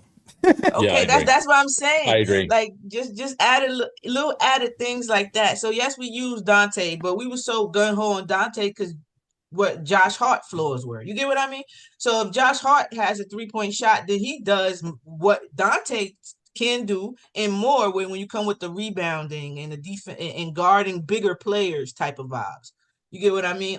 So like we just gotta wait to see what these players come back with. I think that the shit talking we did, sorry, to Josh Hart, that resonated in him. Like, all right, enough with it. Come back with a jump shot, my guy. That's a fact. Yeah. I love how Brunson is mercilessly roasting him about his jumper, yo.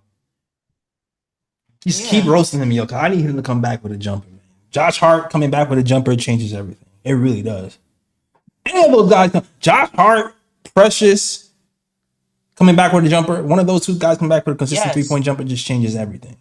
For sure. Especially Precious.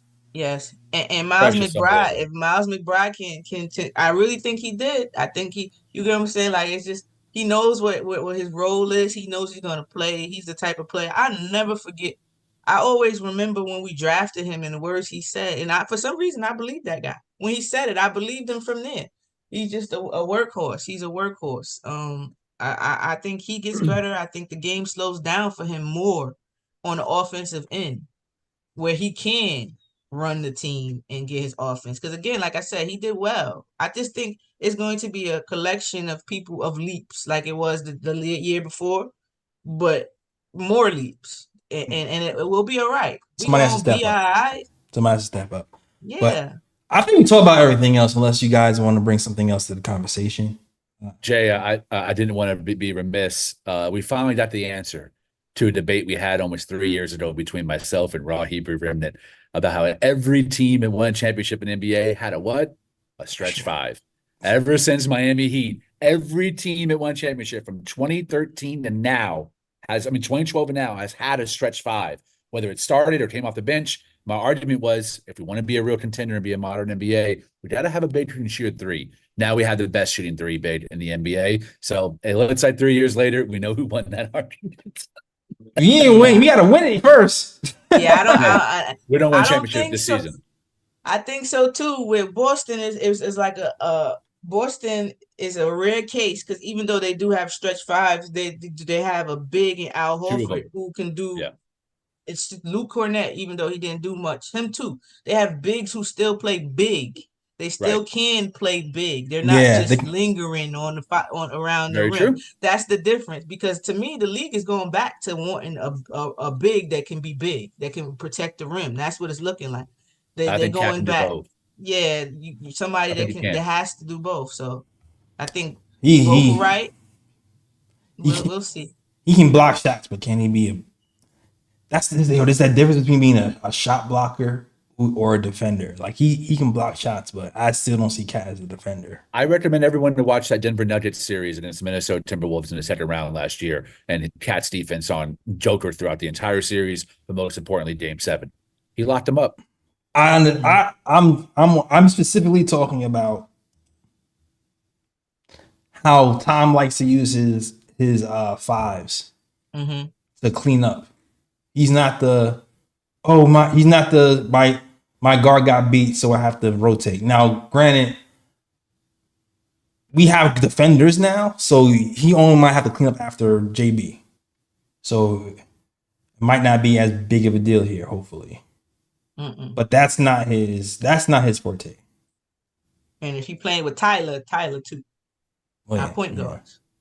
But yeah, I agree with that. I really don't think with the staggering, we're gonna see it. I think because we do have so many people who could put up 20 points.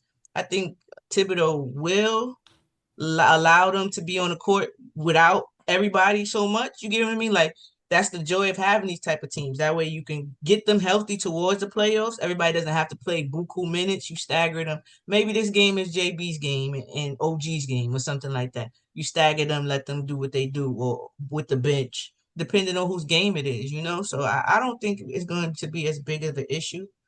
I just hope Cat plays like a big when we need him to play like a big and not a big guard all the time. That's in the IQ again. So yeah. Chris says he thinks he'll trade for a power forward in January. That might be that's one of the reasons why I feel like Marcus Morris isn't being cut to be under the apron over Shamet. because with OG being injury prone, I think we're gonna need that size. So I can't see Okay. us cutting Marcus Morris for sure. And Yeah. power forward might be the position to look out for, if anything.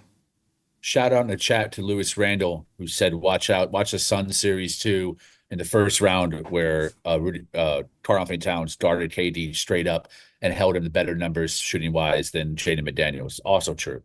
Very impressive. And something that's also, I'll look it up. And also that's very like important to me. That's something that stuck out to me is that the type of players we got, these people any team will want them. You know, a championship team, any team that needs a reliable role player will want these type of players. If you package them up, can you get a lesser little power forward, things of that nature? So I see what we're doing. We got the people that other people may want if we don't want them. Right. Shout out to Son from Brooklyn who says campaign is the backup point. PG, what do you not understand? I don't like. I'm just going off of reports from this summer. Son from Brooklyn. The reports say that the depth chart is that Kolek is over Cam, and Cam is seen more as a third string point guard. I heard that too. Didn't Ian report that? Yeah, that's the reports. Yeah. This is just reliable end of the bench help. Right. You know how we looked at the injury reports and we only had 6 people available and we're like, what happened to Daquan Jeffries? What happened to Dwayne Washington? And you look and it says injured. You like injured? What, they getting hurt in practice? Right. Which is why another reason why I feel like Shamet's not playing. I feel like campaign is going to be higher on the depth chart for sure. He should be. He's a better player. But that's a fact. I respected him when he was with when he was playing with the 76ers. I respected it. Oh, somebody else we could just kindly, scoot over that I like to was Jacob. He's also on this team still. Poppin'? Yeah, they signed him. They signed him to a contract.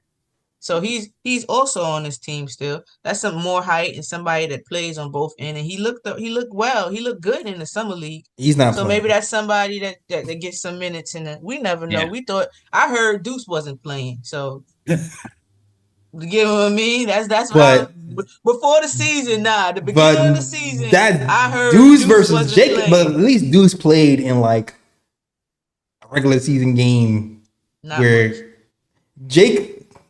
Everybody got to be injured for Jacob to play. Yeah, that was during the rebuild too. This is championship window time. I don't see no rookie major burn. He's not technically a rookie, but you get what I mean. Like, if you know who Thibodeau is, and then you know what Jacob's game is. His game is not his brother's. His defense is actually the better part of it. Yeah, we talk about needing somebody in that 4-3 position. We don't need him for very long. Just somebody on the roster that can play that 4-3 position. I'm telling you, it's not going to be a big enough issue. But he can. I agree with picks for Timmy. He can contribute. In this team, you don't need to be Michael Jordan. Everybody don't need to be Michael Jordan. You know what I mean? You just need to do your job well, whatever that job may be. I feel you, but you already know what the deal is. Injury. First of all, it's going to be injury. It has to be injury because he's not cracking the 9-man rotation. Agreed. With Precious being here, and Josh Hart playing, like he's not playing over those two guys. He's just not. Right. Injury would have to happen. No, I'm not saying he's playing over anybody, but I'm not panicking about that backup, that bench, the 3-4. I'm not going to panic about it because there's always the next man up. Again, we don't know what these people can do because we don't get to see them in a long period of time. We get flashes. You're never going to know what a player is about during flashes. That's just my thing. So if the injury does happen, we do have reliable people who you can plug in. Is my point. Reliable is a stretch to me. Reliable means you're proving it in a serious game, not the summer league. Does he have potential? Yes. Reliable, he has to earn reliable.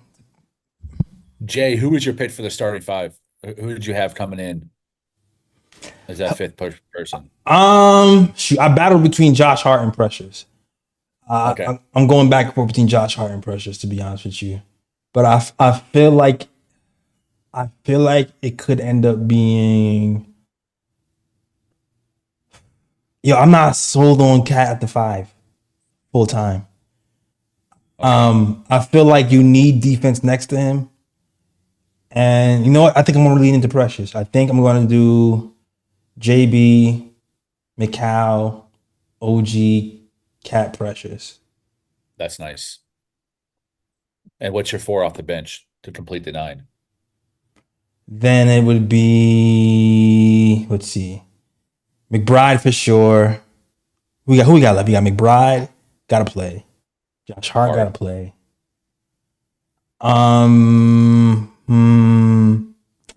Who do we got? Mitch. Oh yeah, of course, Mitch. I keep forgetting Mitch's.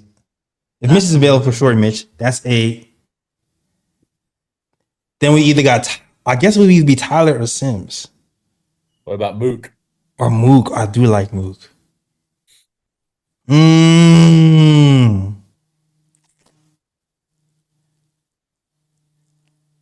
I feel like I'm gonna go Tyler, yo. Yo, that's a hot take. I like that take. I feel like I'm gonna go Tyler. I'm just reading the tea leaves too. I'm like reading the tea leaves, and like the way it seems like things are being read, I feel like it might be Tyler. With Mitch out, who do you think takes Mitch minutes until Mitch comes back? Sims? Yeah. Okay. So neither of y'all think Marcus Morris is in the rotation? I think he's there to foul somebody. I think he's there because OG is a Lego. That's gonna be I might live or die on that take. Nah, facts. Because I'm calling starting lineup. It's with Mook, I think again they made these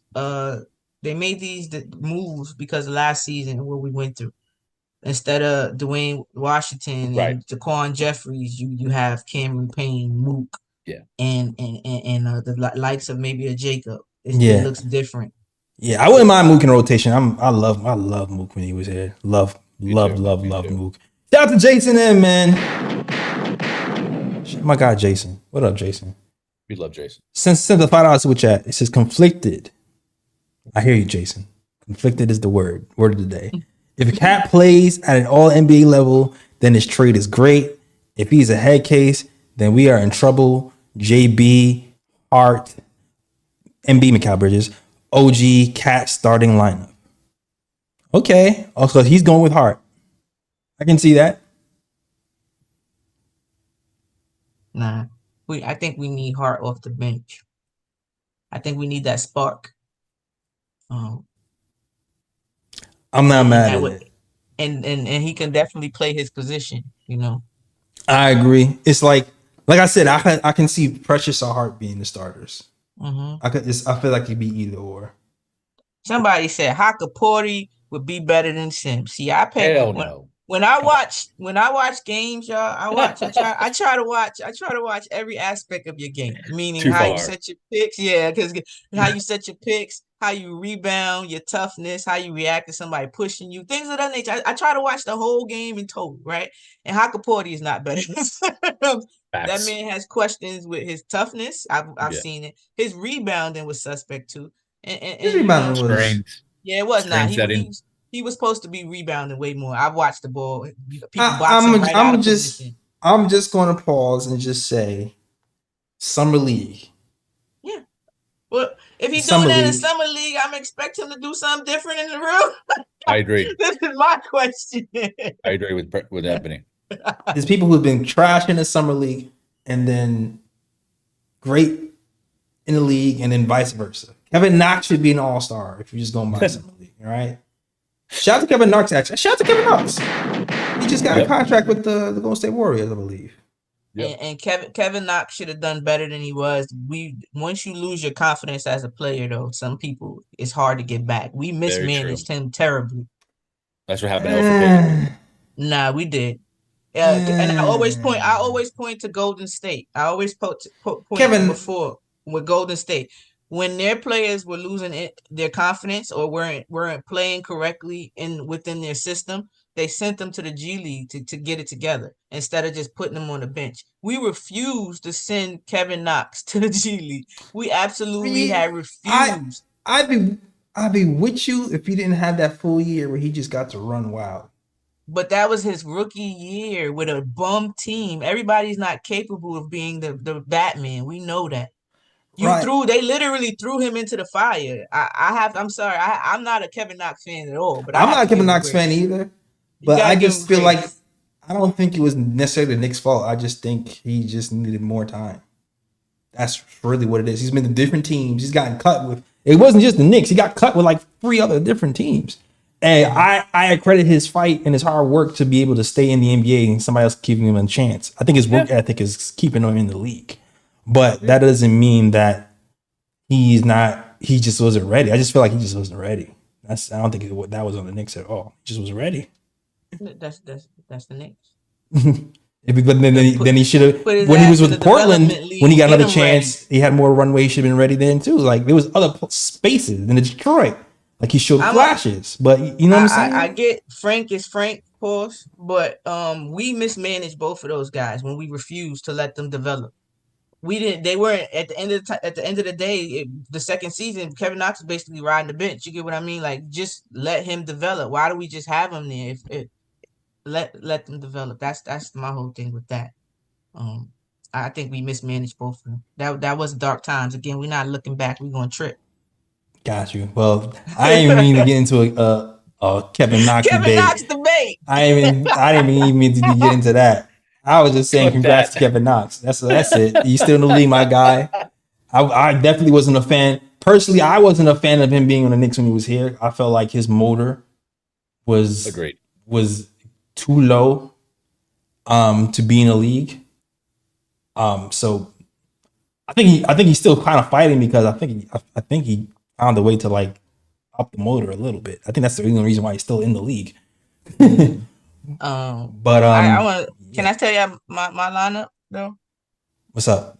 You said you lined up already. You know Sims? The bench lineup. Okay, go ahead. What's your bench lineup? I'm going Sims, but Hart, Miles. You got Precious, of course. Then Mitch. But if we because since Mitch is not there, I think one of the rookies. If it's not Tyler, then if it's not Combe, then it's Tyler. And again, we didn't see the other rookie, so we don't know what he's doing in training camps or what he's showing the coaches. He might have, what's his name? Kevin McCullough, right? Is the other rookie we got that was injured during summer league? Isn't he like a big two-way guard too? Can shoot, can guard. Because we had 4 rookies, and one of them was one of them didn't make the summer league. We don't know. You might be. I'm gonna take your word for it. I forgot his name. Yeah, I think it's McCullough. I'll look it up. I think you're right. But is that enough? That's my other thing too. I hope the God Precious and Josh Hart can shoot this season. Because like I said, that bench shooting lineup looks looks shaky when you got mad non-shooters and Deuce. Looks shaky. I agree. Which is why, including Dante in the trade, where I feel like 2 guys are in the same tier, is just like what? Yeah, he's 6'6", McCullough. He out of Texas too. Lee, he from San Antonio though. But yeah, I love San Antonio. Yeah, I do too. I went to Texas Relays. I loved it. San Antonio, great city. Yeah. But Kevin McCullough, 6'6". Yeah, but I'm good. I feel like we talked this to death. Hopefully, you guys enjoyed the show. I got stuff to do, so I can't be on here for 7 more hours. Yeah, we talked about everything before we get into another Kevin Knox debate. So yeah, exactly. We talked about everything from Cat to Kevin Knox. I think we ended right there. Right there is a good place to end it. Y'all hilarious. Facts and fact. Can I do a bruh pick though? You got to do the bruh pick one time. Sure, go ahead. Do your bruh pick. Hold on, let me explain to people what the bruh pick is, just in case it's your first time here. All right, bruh picks are for you guys are something stupid, dumb, idiotic that happened in the world of basketball, usually that we want to point out and say it's stupid, dumb, or idiotic. And sometimes it's just something in the world that's happened that's stupid and dumb, idiotic, that we just want to hit that bruh button on. So that's all the bruh pick is. And for those of you, if you're new, Ebony's gonna take it away and give her a bruh pick. We haven't done one of those in a while. Yeah, I know. I feel like I got a whole summer worth, but I'm gonna keep it simple because Jay got to go. But my first bruh pick got to go to Shannon Sharp, for a boatload of reasons, uh, a boatload, bruh. Michelle. You got to press mad buttons to go live, like mad acceptances to go live, right? Me as an Instagram person that's very doesn't know Instagram still. All that I know that you got to press those buttons to go, a lot of buttons to say live, right? That's one. Then he say I'm sorry, I'm a private person, then sell merch. That kind of like the oxymoron. Like you gonna sell merch about the situation, but you mad they talking about it. Like it's giving very much. I'm trying to impress my homeboys and make people believe I don't like people the same sex. That's what that gives off. Damn. Right. So and you didn't beat allegations. It just looks stronger now too, Shannon. Just Damn. What about Michelle? Blaming. What about Michelle? Oh, That's my Michelle. No? Well, his Michelle, we already know what demographic she was in too, because this guy here just hates women that looks like him. So him always talking about his granny. I don't think maybe he has a lot of resentment to granny because you sure do not like black women. There's an instance on Twitter where somebody has said something about him because he's another reason he's bruh pick. He's a king narrative and agenda when it comes to Caitlin Clark. So that's another reason he on his bruh pick, because he doesn't know NBA. I get it. The new fans don't know the history, so they talk what they know, which is narratives and hate and agendas or whatever. But if you don't know the league, just chill out, learn the league, shut up for a minute and learn the league, and then talk. If it's not ball, don't talk. That's how I feel. But anyway, then so somebody calls him out on that. You get what I mean? They call him out. They call him out on him and his lover of the white women, I guess, right? His response was, how many horses did you have to kill for that wig? I haven't. Now, how many horses did you have to get for that horse hair? I haven't heard horse hair since the 90s. That lets me know you have not been around a black woman probably since the 90s. That is ridiculous. And you want to know the craziest part? The lady's Abby was Megan Thee Stallion. He didn't even look at the avatar. He just seen a brown face and just thought she had horsehair.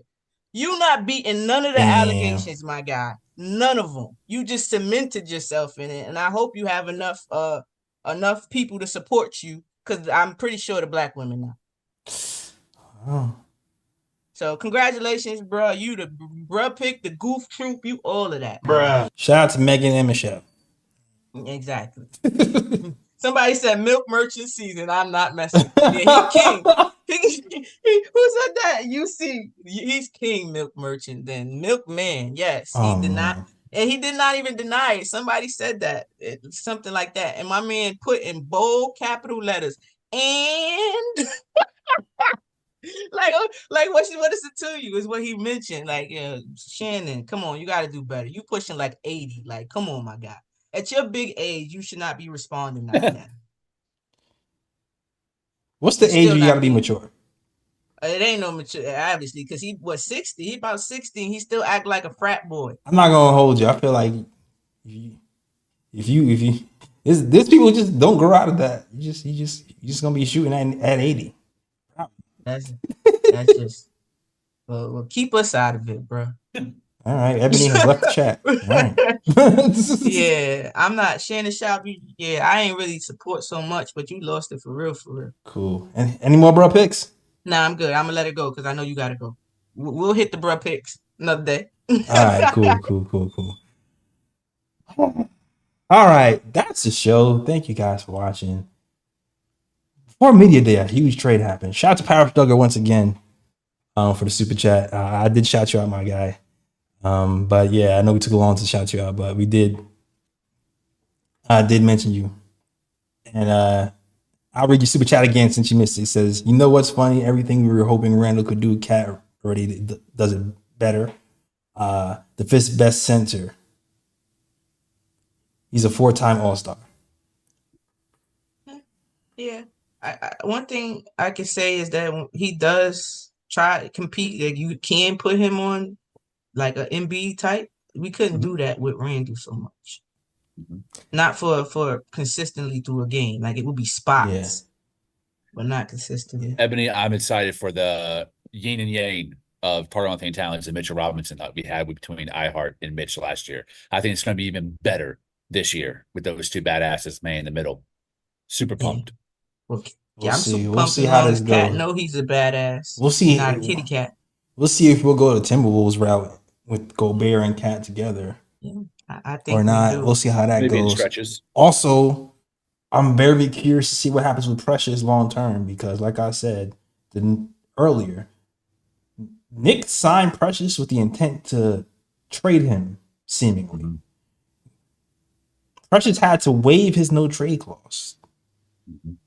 For those who don't know, if you sign somebody for a year, low trade clauses are automatically attached to that. So they had to ask permission to take the no trade clause off of that contract. Which signals to me they signed him just for him to be traded. Yeah. Now, does that change now that we have a center? Maybe. I think it does. Maybe. Because at first the thought process was he's going to be traded to the Wizards, right? That was the theory, right? Lee, he's going to trade him to the Wizards. Correct. Jonas. For Jonas. But now the Cat's here, maybe that's changed. We will see. We will definitely see. Maybe a show improve type of thing with Precious. Again, allowing him to show if he can do that in that spot. And stay with his hometown team in New York because he is a New Yorker, like Cat is. He wanted to be here too. Badly. So maybe that's another type of play. You know, they like to keep those types too that are willing to take, you know, a little bit less for the team.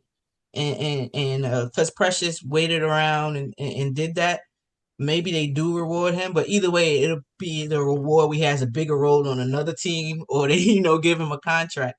So we'll see though. I think I like what I saw from Precious in the offseason videos, but you know how workout videos. I mean, do it again. All right. But that is our show. Thank you guys for watching. Ebony, let them know they can find you. You can find me on Instagram, Twitch, and Twitter. And here at after every game, after every Knick game at Mad Knick Fan. That's it, Mad Knick Fan. I missed you guys. It was dope talking to you. That's what's up. Good to see you guys. I miss y'all too, man. Lee, let them know where they can find you, sir. I am doubling down on that. I am so happy to be back reunited with you two. And of course, Ryan G, who could not make today, but will be uploading his thoughts on the Karl Anthony Towns trade to the Nip to Time YouTube channel. He let us know in our group chat. So be on the lookout for that. We love you, Ryan. We love you, Fritz, the fifth Beatle of KOT. And you find me on Twitter, man, at _Elias Beatle. You know where I am, talking smack, calling people bums. But I'm going to leave y'all with the Bible verse that Randall's mom sent me. It was the last thing that she said that her and Randle and the family are reciting this morning on the eve of him leaving New York, which is that the King James version here, Jeremiah 29. For I know the thoughts that I think toward you, saith the Lord, thoughts of peace and not of evil, to give you an unexpected end. Thank you, Julius Randle, for all you did. Sheesh. I will be rooting for you forever. Thanks for showing us what a father looks like, a husband looks like, what being a good man looks like. I love that you will always kiss on your sons on national television to show that it's okay for a father to kiss his son and to have a good relationship and be a good father and to love your son unconditionally and emotionally. You were a great role model to me and others, and we'll always love you, brother. Peace. Yeah, well said. Well said. Well said. What we said. Oh man, Julius Randle's gone. That's crazy. I did not expect to see to hear any of that news. But Jay, it's crazy though, because you know I was just starting to come back around to Randle, and now I ain't got to. And it's like it's crazy. Yeah, I feel you. Miss it. I feel a lot. All right. Well, you already know you can find us at the KOT Show on Twitter, the Knick of Time Show on Instagram, and the Knick of Time Show on Facebook as well. And yeah, we should be back to a regular season and getting back to this into the swing of things. So thank you guys for watching. If you're new to the channel, please hit that like and subscribe if you enjoyed the conversation. All right. Shoot, do I have it? That's the show. Do I have any anime recommendations? I don't even know. Another show. Book club will be back this season. Huh? Yes. The book club will be back. Book club will be back, Okay. and my sister got me her password to Crunchyroll. So Let's go. Anime on deck. anime recommendations are going up. Let's go. And Parrish, I might upload a video myself because he's talking about WNBA. Let's do it. I might just upload a video because there's a lot I want to say to what you're writing. So we'll see. That's what's up. Hey man, let's get it. All right, that's the show, guys. Thank you guys for watching. Thank you guys for the super chats as well. Very, very grateful for those. That's the show. We out here, and as always, shout out the worldwide west. Everywhere we go, we leave a worldwide mess. it's a mess out here in these Knicks YouTube streets. That's the show. We out of here. Peace. Yeah.